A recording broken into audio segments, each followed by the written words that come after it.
ଆପଣମାନେ ସମସ୍ତେ ଆଜି ଏହି ଭିଡ଼ିଓ ମାଧ୍ୟମରେ ମା ଦେବୀ ଉଗ୍ରତାରାଙ୍କର ବେଶ ଦର୍ଶନ କରିପାରିବେ।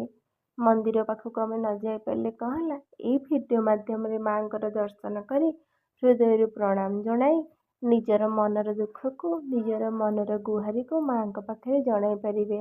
ଆପଣମାନେ ସମସ୍ତେ ଏହି ଭିଡ଼ିଓ ମାଧ୍ୟମରେ ମା ଉଗ୍ରତାରାଙ୍କର ବେଶ ଦର୍ଶନ କରି ହୃଦୟରୁ ପ୍ରଣାମ ଜଣାନ୍ତୁ।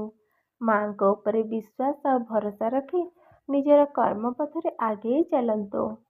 ଦେଖିବେ ଆପଣଙ୍କର ସବୁ କିଛି ଭଲ ହିଁ ହେବ। ମା ସବୁ କିଛି ଭଲ ହିଁ କରିବେ। ଆପଣ ଖାଲି ଭକ୍ତିର ସହକାରେ ମାଙ୍କୁ ଆରାଧନା କରୁଥାନ୍ତୁ।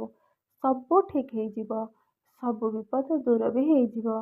ଆପଣମାନେ ସମସ୍ତେ ମା ଉଗ୍ରତାରାଙ୍କୁ ପ୍ରଣାମ କରି ନିଜର ହୃଦୟର ଦୁଃଖକୁ ଜଣାଇ ନିଜର କର୍ମ ପଥରେ ଆଗେଇ ଚାଲନ୍ତୁ।